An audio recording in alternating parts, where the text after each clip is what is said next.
Bonjour à tous. Vous avez sûrement déjà entendu parler du commandement de Ribit, qui veut dire intérêt. Il est interdit de se prêter entre juifs de l'argent avec intérêt. C'est ce qu'on apprend dans la paracha de cette semaine. Béa. Cette loi est tellement importante que nos sages disent « Celui qui prête de l'argent sans intérêt est considéré quelqu'un qui avoue, qui est d'accord que la sortie d'Égypte a existé. Par contre, celui qui prête de l'argent avec intérêt, il nie la sortie d'Égypte. Encore plus, nos sages disent, celui qui prête de l'argent avec intérêt, il n'aura pas la résurrection des morts. Lorsque Mashiach, le Messie, va venir, il y aura plus tard la résurrection des morts, et lui n'aura pas la résurrection des morts. Il faut comprendre, premièrement, qu'est-ce que représente spirituellement cette loi de Ribit? Deuxièmement, comprendre le lien entre Ribit, les intérêts, avec la sortie d'Égypte. Et troisièmement, comprendre pourquoi quelqu'un qui prête de l'argent avec intérêt n'aura pas la résurrection des morts. Pour cela, voyons une question générale. Pourquoi Dieu a fait que l'homme, l'être humain, doit travailler?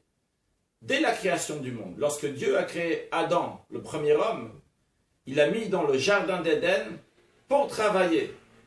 De même, il est écrit, l'homme est venu au monde pour travailler. Et le Talmud souligne, tous les êtres humains sont venus pour travailler. Pourquoi c'est tellement important et nécessaire de travailler?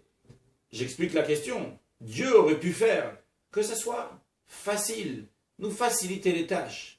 Quand je veux aller étudier la Torah, il n'y a rien qui va m'empêcher. Je vais pouvoir aller étudier, je veux savoir, c'est quelque chose qui est fixe, eh bien je le fais. Pas dire, ah c'est difficile, mais quand même je dois faire des efforts et je vais étudier parce que chaque semaine j'ai décidé d'étudier. Lorsque je vais vouloir faire une mitzvah, un commandement divin, je ne vais pas avoir à faire des efforts. Ça sera facile à faire. Je n'aurai pas besoin de surmonter une épreuve. Je veux donner de l'argent à la charité, ah mais tout d'un coup j'ai une autre dette que je dois payer. Non, soit facile, je puisse le faire, je n'ai pas besoin de me dire quand même, je dois le faire. Pourquoi Dieu a fait que ce soit difficile pour gagner sa vie? J'ai besoin de gagner ma vie, j'ai besoin de me lever le matin, de travailler. Les choses auraient pu être faciles, tout tombe du ciel, Dieu il est gentil, Dieu il est bien, Dieu il est bon. Il aurait pu faire un monde qui soit plus facile pour nous a priori. Une proposition de réponse serait que l'être humain aime ce que lui fait. Lorsque je me fatigue à faire quelque chose, lorsque j'ai sué pour planter quelque chose, j'ai une récolte qui vient de mon champ, j'ai une satisfaction, je suis content, je l'aime, je fais des efforts et ça me revient. Je préfère ça plus que ce que quelqu'un d'autre va m'offrir, va me donner. Lorsque je reçois et moi-même, je n'ai pas travaillé pour ça, j'ai honte de recevoir, je ne le mérite pas. Mais cette réponse n'est pas suffisante, parce que c'est Dieu qui a fait cette nature. Et Dieu aurait pu faire que notre nature est d'être satisfait en recevant lorsque quelqu'un d'autre me donne. Je n'ai pas besoin d'être satisfait uniquement lorsque j'ai travaillé. Dieu aurait pu faire, je suis content, je reçois, je ne travaille pas. La réponse est la suivante. Une créature en elle-même est limitée. Pour avoir une vraie satisfaction, c'est lorsqu'on s'unit à Dieu, au divin, à l'infini. Dieu est un créateur. Et Dieu a voulu, par sa gentillesse, que nous aussi, on va être associés à Dieu. Et nous aussi, nous allons être des créateurs, entre guillemets. Créer quelque chose, bien sûr pas comme Dieu, mais dans le sens que je fais quelque chose, j'agis, je vois qu'il y a une conséquence à ce que je fais. Et à ce moment-là, je vais avoir une satisfaction. Pourquoi? Parce que moi aussi, je suis créateur comme Dieu. On raconte une fois, un gouverneur est passé à côté d'un champ où il y avait un paysan qui travaillait bien. Il moissonnait, il mettait sur la charrette. Il a vu ça, c'est extraordinaire, comment il le fait, il travaille tellement bien. Il s'est dit, viens ici, monsieur paysan. Combien tu gagnes? Tant.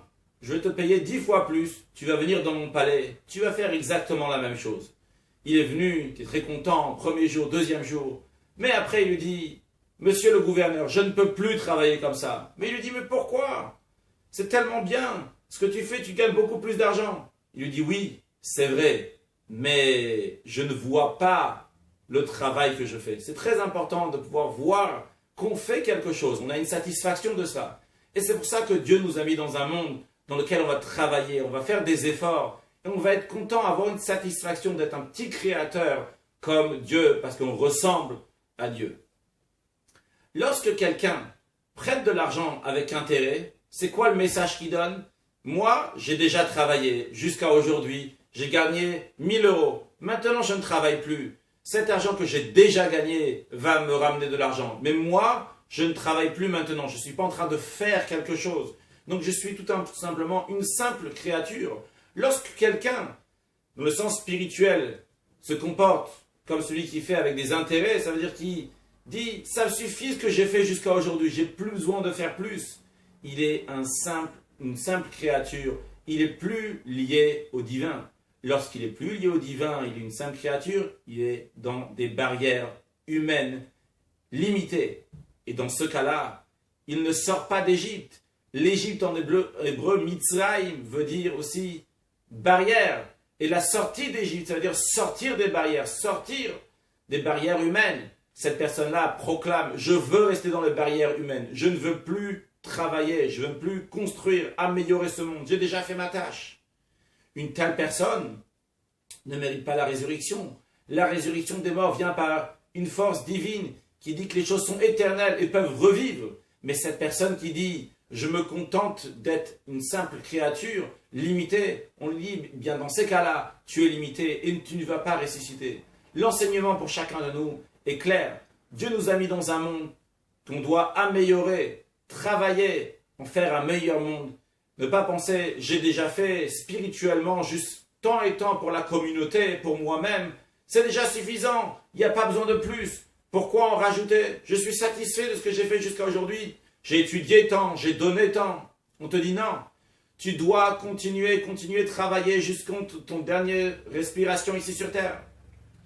De même, quand quelqu'un pense que matériellement, il a déjà fait suffisamment, on lui dit non. Tu dois encore œuvrer dans ce monde. D'où l'importance de travailler sans arrêt. Une retraite, ça peut être bien si on arrête de travailler quelque chose, mais pour travailler quelque chose d'autre. Mais tant qu'on vit ici sur Terre, la Torah nous dit, tu dois travailler, œuvrer, de faire de ce monde un meilleur monde. Alors, une excellente journée et au travail, au boulot pour amener Mashiach now.